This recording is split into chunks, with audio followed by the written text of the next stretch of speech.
T'as du coca? La fin. Mais ça te dérange pas que je finisse? C'est sûr. Ton petit thé bio. Bobo Life. Bienvenue à toutes et tous dans le 7e épisode du Bel Âge. Et pas n'importe lequel, celui de la rentrée. Alors il fallait bien le bruit des grillons et des gens au bar pour faire passer le blues des fins d'été. Aujourd'hui, je suis très heureuse de vous présenter Steven.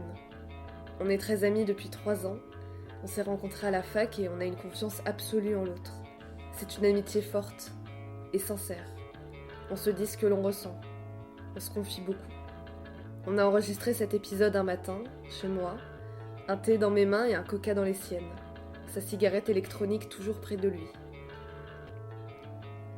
Dans cet épisode, Steven parle de son parcours, comment la pandémie l'a éloigné de la fac, et puis il parle plus précisément de sa maladie, la bipolarité. Je sais à quel point c'est dur d'en parler pour lui, mais ça lui a fait du bien de mettre des mots sur ça. D'autant plus que c'est lui qui est venu m'en parler en me disant qu'il aimerait participer au podcast, pour que son histoire soit racontée. J'espère que l'épisode vous touchera. Bonne écoute. J'ai fait un bac S, voilà, en ayant un profil littéraire, donc c'était pas facile du tout. Ensuite, j'ai fait 1 an de fac de théâtre, où ça n'a pas marché du tout, car j'étais pris dans les méandres des soirées étudiantes. Donc voilà. Et après, j'ai fait un BTS communication, où il n'y a pas grand chose à dire. C'était le diplôme le plus cool, je trouve que j'ai fait. Voilà. Et après, je suis retourné en licence de théâtre, pour finir ce que j'avais commencé après le bac. Et maintenant, je fais rien. Voilà. Steven fait partie de ces étudiants et étudiantes qui ont très mal vécu la pandémie pendant leurs études. D'après France Bleu, le taux de connexion aux cours à distance est passé de 70% à 30%. Je vous laisse écouter son témoignage. Le Covid est arrivé en mars 2020, premier confinement, mais moi j'étais déjà en distanciel depuis décembre 2019, à cause des grèves, notamment des blocus, etc. Donc voilà, et en mars on a eu le confinement, où c'était particulièrement difficile. C'était difficile pour tout le monde d'ailleurs, c'était le vrai confinement, on ne pouvait pas sortir. Et du coup, voilà, moi j'ai eu de la chance d'être chez mes parents, dans une maison, ce qui n'est pas donné à tout le monde. Oui, c'était assez dur, hein, parce que déjà que j'avais pas de rendez-vous avec mes psys et tout, donc il fallait que je me contienne tout seul. Et, voilà, c'était dur pour gérer ses émotions et on avait plein de dossiers, on nous demandait plein de trucs et déjà depuis décembre ça n'allait pas avec la fac, enfin ça n'allait pas. Vu que la fac n'était pas ouverte, vu qu'elle était bloquée, ça fait on a passé nos examens du premier semestre en mars, donc on s'est retrouvé à passer 2 semestres en l'espace de 2 mois, ce qui était pas très cool. Et du coup, voilà, après j'ai réussi à avoir ma licence, et après il y a eu le mois de septembre où on a eu cours 3 semaines, du coup je suis entré en master, et la rentrée avait déjà été décalée d'1 mois, du coup après on a eu cours en distanciel, genre 3 semaines, et après c'était de nouveau voilà quoi, le confifi. Donc voilà, et là c'était catastrophique. Enfin, vu que c'était un master de recherche, t'es censé faire tout seul, sauf que quand t'es perdu dans ce que tu veux faire et quand les cours se passent sur Zoom, c'est pas terrible quoi. Donc du coup, c'est comme ça que j'ai arrêté plus ou moins la fac. J'ai arrêté de suivre les cours en fait parce que du coup, moi j'ai quelqu'un qui était payé pour prendre mes cours. J'avais le statut non assidu parce que je suis bipolaire et que du coup, quand t'as le statut non assidu, t'as le droit de... Enfin, t'as le droit. Ça dépend si t'es non assidu parce que tu travailles, t'as pas le droit à avoir quelqu'un. Mais moi j'avais un certificat médical. Donc du coup, j'avais le droit d'avoir quelqu'un qui prenait en note mes cours et qui me les envoyait toutes les semaines. Donc je me retrouvais être devant mon ordi sans prendre de notes, sans rien. De toute façon, j'aurais pas réussi à prendre des notes en même temps d'écouter parce que c'était trop compliqué pour moi. Ah oui, aussi, truc à dire, très important, c'est que j'ai fait le confinement en couple dans 15 mètres carrés, le deuxième confinement. Ce qui fait que du coup, ça n'était pas du tout pour les cours et pour être tranquille. Du coup, voilà, on a fait l'année entièrement en distanciel. Et puis j'ai demandé à Steven comment l'idée lui était venue d'arrêter la fac. Cette année, j'ai vu mes amis, même les plus scolaires, totalement décrochés. Plus aucune envie d'assister aux cours sur Zoom, de rendre les devoirs demandés. Ouais, non, ça Très va pas le vite, je faire. me suis dit que ça allait pas le faire. Bah déjà, en fait, je pense que j'avais pas les capacités pour suivre. Et ce qui m'a saoulé aussi, c'est que le fait que c'était trop cadré dans le sens... bah, en fait, j'ai fait le master de recherche de base pour faire mon mémoire qui me tenait à cœur. Donc je voulais faire sur un sujet très précis. Et en fait, à chaque fois, on me ramenait sur d'autres voies qui me correspondaient pas. Parce que vu qu'il faut remplir les normes universitaires. Enfin bon, voilà. Du coup, je me suis dit que ça... bah, très vite, je me suis dit que ça allait pas le faire, quoi. Et puis ça fait 6 ans que je suis en post-bac. Au bout d'un moment, faut peut-être arrêter pour rentrer dans la vie active. Et faire malheureusement quelque chose qu'on n'aime pas forcément pour ramener de l'argent, quoi. Et puis je lui ai demandé comment il voyait son avenir. Oh là, bah je vois rien du tout pour l'instant. Pour l'instant, je me dis pourquoi pas faire une petite formation pour bosser dans les centres sociaux. C'est pas mal, puisque dans la culture, c'est mort pour l'instant. Enfin, TMTC, hein. Donc du coup,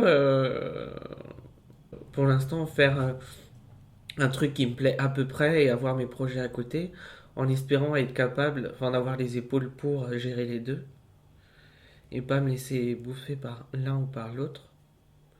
Enfin, avoir un équilibre, quoi.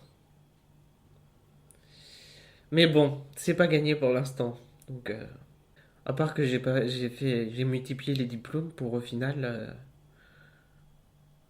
si on n'avait pas fait ces études, est-ce qu'on en serait là où on en est aujourd'hui? Est-ce que la finalité est la même que si on n'avait pas passé des diplômes?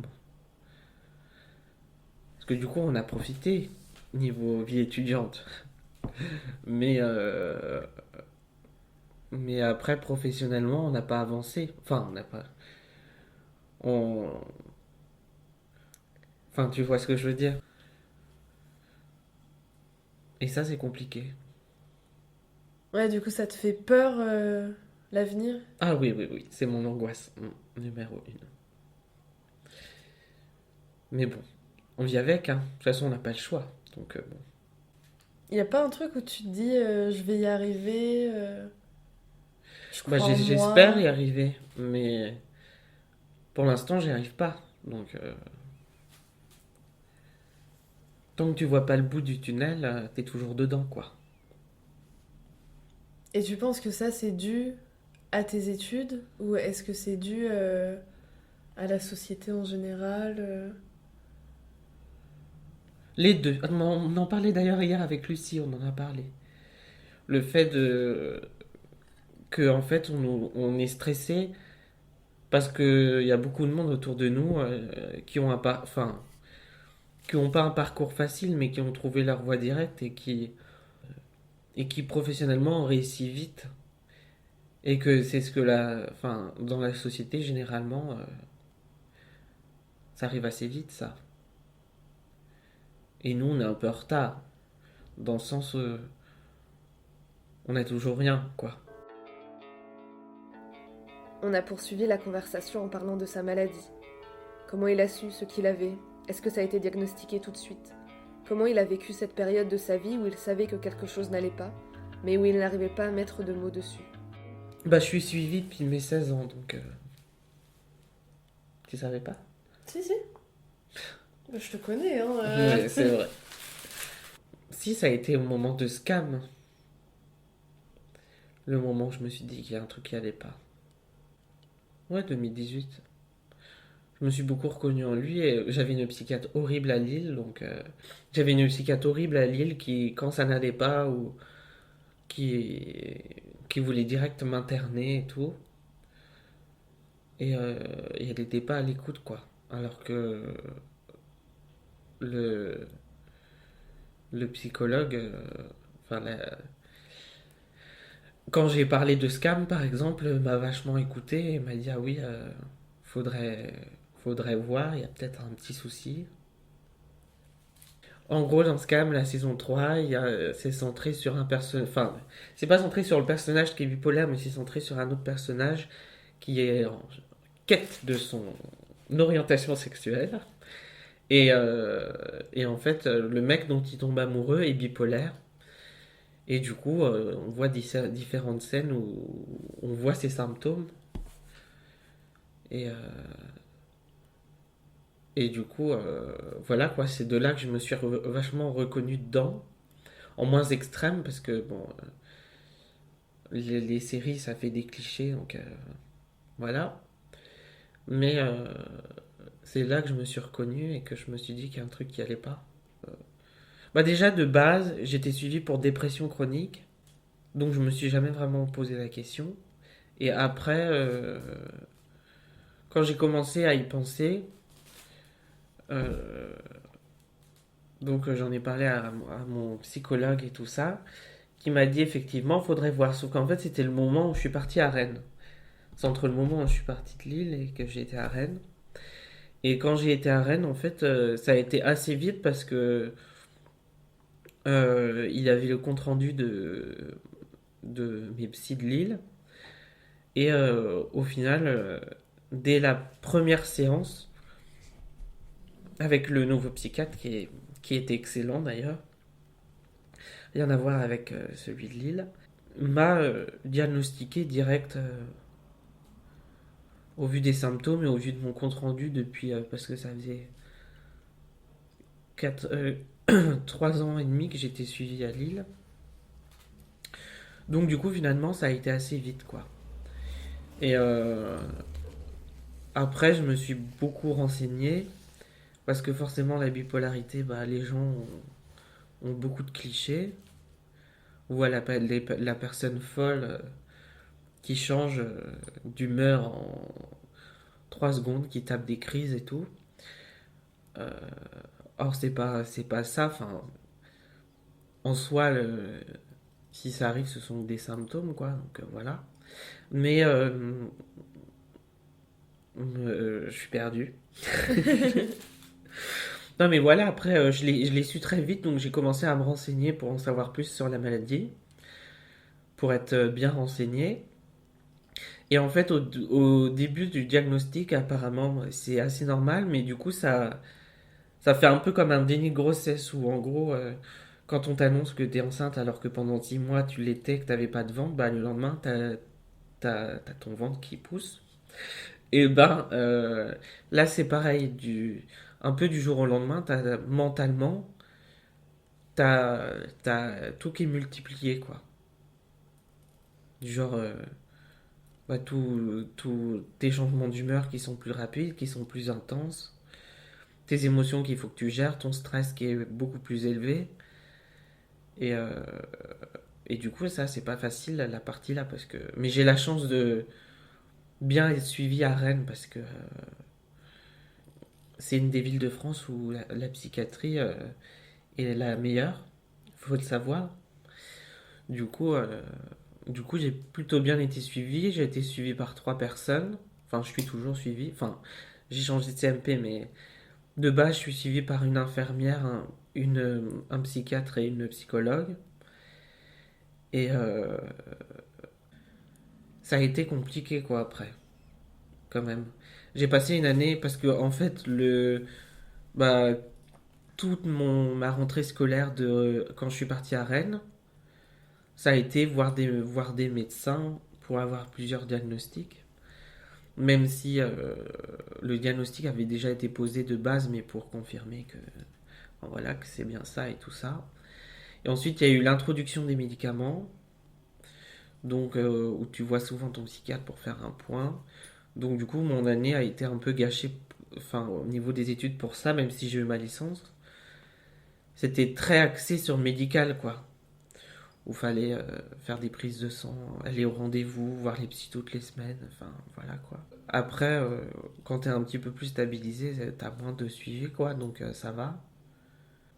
Mais ouais, voilà, c'était compliqué, quoi. Quand Steven parle du CMP, il parle du centre médico-psychologique. Il y en a partout en France si vous souhaitez vous renseigner. Et puis Steven m'a parlé de comment il a vécu l'annonce de sa maladie et comment il vit avec ça tous les jours. Je suis admirative de lui, de sa force d'en parler. Et puis je suis heureuse qu'il mette des mots dessus. Pour lui, pour nous. Bah, pas grand-chose dans un sens parce que je m'y attendais. Et puis d'un autre côté, t'es soulagé parce que tu te dis que tout ce qui va pas depuis des années chez toi, bah, il y a une explication logique et scientifique.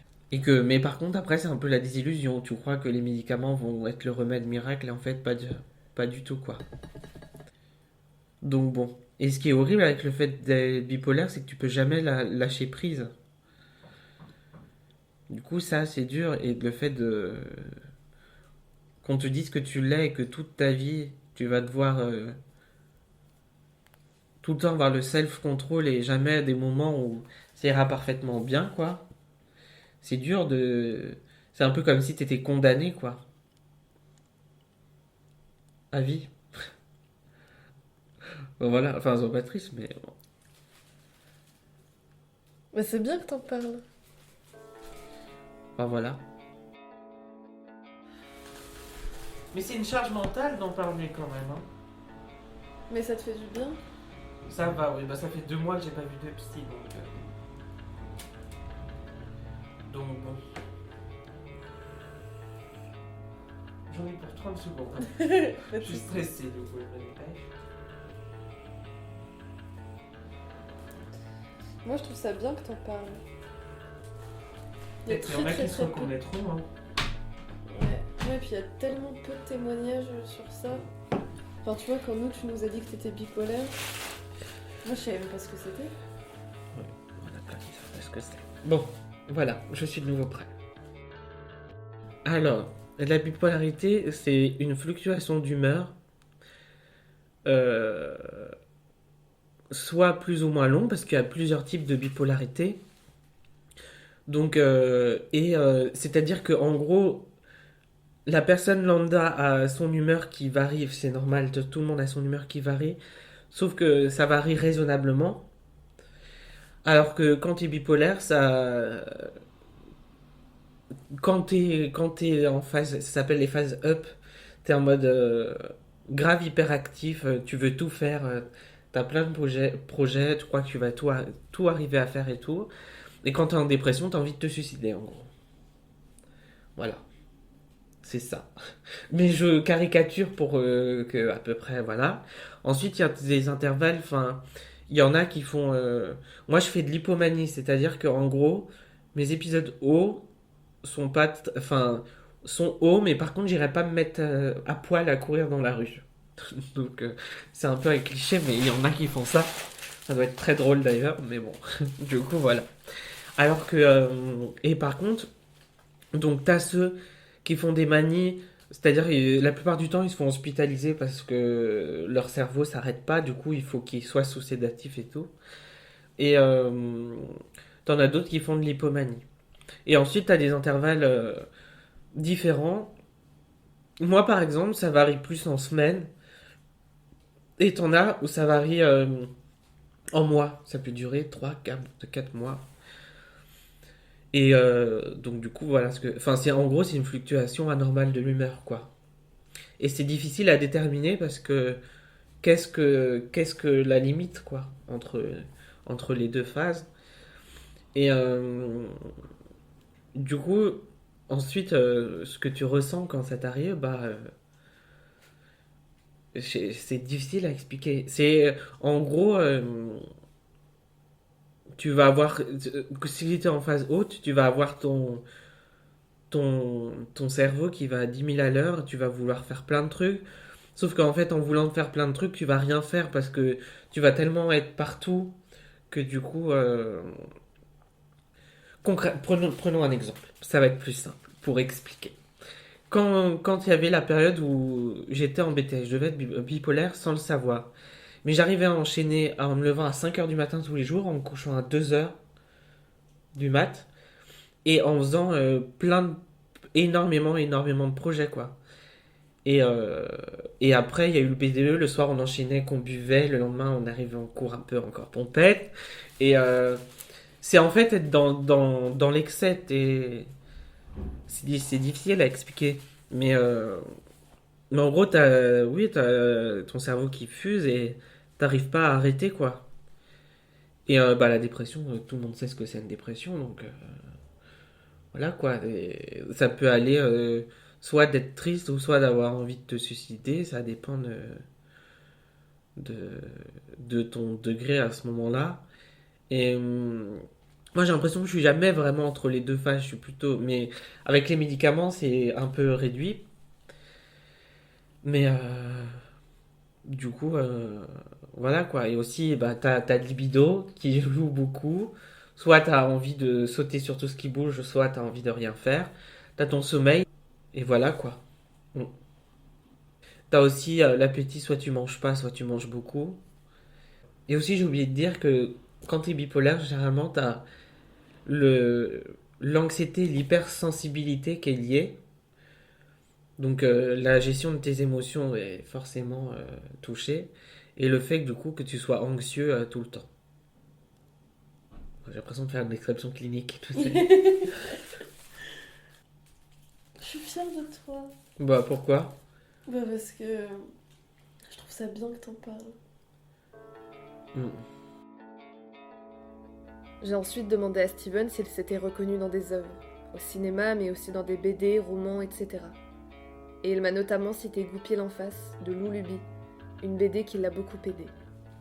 Donc, j'ai beaucoup lu de, de livres sur le sujet au début pour m'apprendre à me connaître quoi et à savoir comment gérer les choses. Et il y a une BD dans laquelle je me suis reconnu, mais en même temps c'est écrit par une bipolaire. Donc voilà, ça s'appelle Goupil face.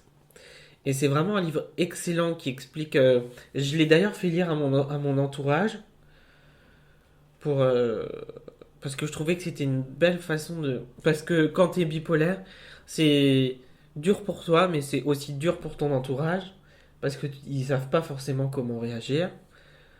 Et des fois, par exemple, quand t'es triste sans raison ou quoi, oui, parce que du coup, quand ça arrive tes phases, il n'y a pas de de raison forcément. Mais ça peut être, enfin, soit il y a une raison, soit il y en a pas. Ça dépend des fois. Et du coup, ça permet de mieux comprendre et je trouve que enfin, je me reconnaissais vachement dans la BD. Il y a une série absolument fantastique, je suis en train d'y penser, Mental, ça s'appelle, c'est sur France TV slash.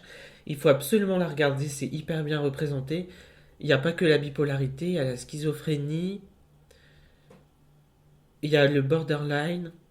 Et je trouve que ça, c'est super bien représenté, c'est assez réaliste. Euh, donc voilà, mais en soi, c'est représenté, c'est juste que c'est représenté dans les extrêmes généralement. Parce que tous les bipolaires ne sont pas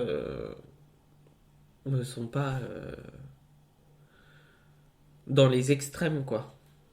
T'es bipolaire à partir du moment où ça t'handicape dans la vie, mais c'est parce que ça t'handicape dans la vie que tu fais des trucs de malade, quoi. Et pour terminer chaque épisode, je pose 2 questions à mon invité. La première, c'est le film, la chanson, l'artiste, la peinture, etc., qui l'a aidé à se construire. On a toutes et tous une œuvre qui nous a marqués, aidés, accompagnés. Et ma seconde question, c'est la recommandation culturelle de mon invité. Ça peut être n'importe quoi, un projet, un spectacle de danse, une pièce, un livre, un film, etc., fait par un ou une jeune ou qui traite de la jeunesse. Bah, scam.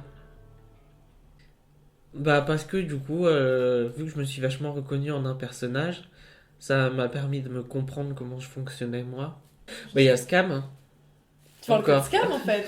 Bah non, mais il traite assez bien. Chaque saison, c'est une problématique différente. Et ça parle des jeunes, quoi. Tout le temps, vu que c'est que des jeunes qui. Bah, la série, chaque saison traite d'un sujet. Donc, par exemple, il y a le harcèlement, l'alcoolisme, euh, l'amour, euh, et je sais plus d'autres, mais il y en a d'autres. Et le personnage principal, du coup, c'est un jeune. Et vu que ça se passe dans un lycée, voilà, c'est une série pour les jeunes de toute façon. Je suis fière de mon ami. Cet épisode est particulier pour lui et pour moi aussi. Il me raconte comment il se sent depuis presque 3 ans.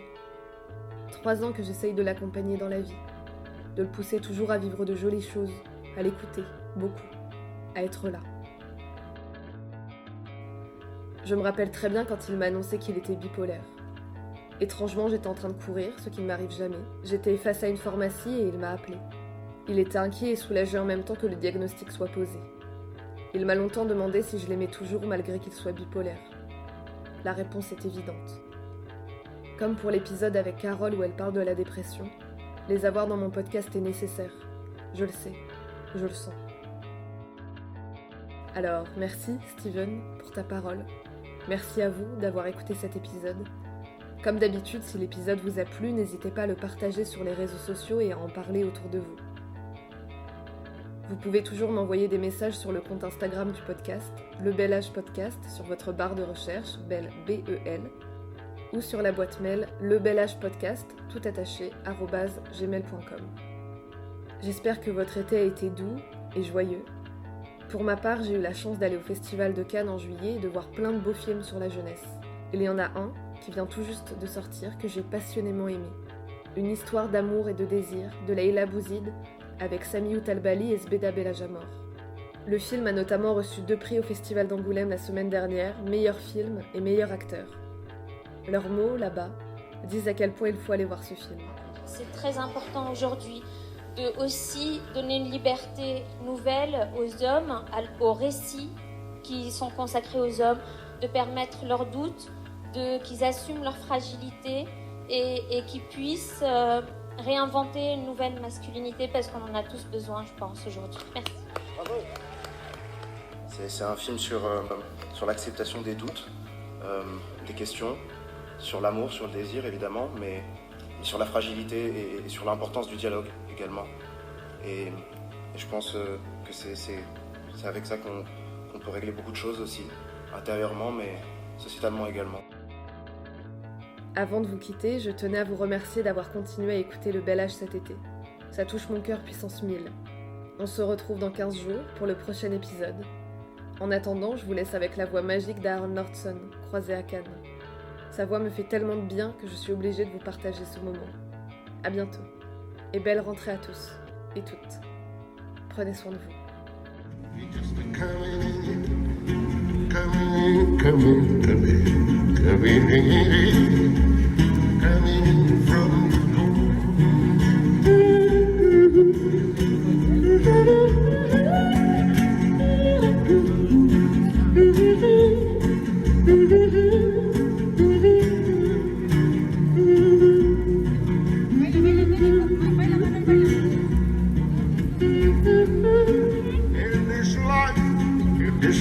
In this love, take it, coming in from the cold. Merci beaucoup. Thank you. Merci beaucoup. J'arrête. Oui, tu peux arrêter.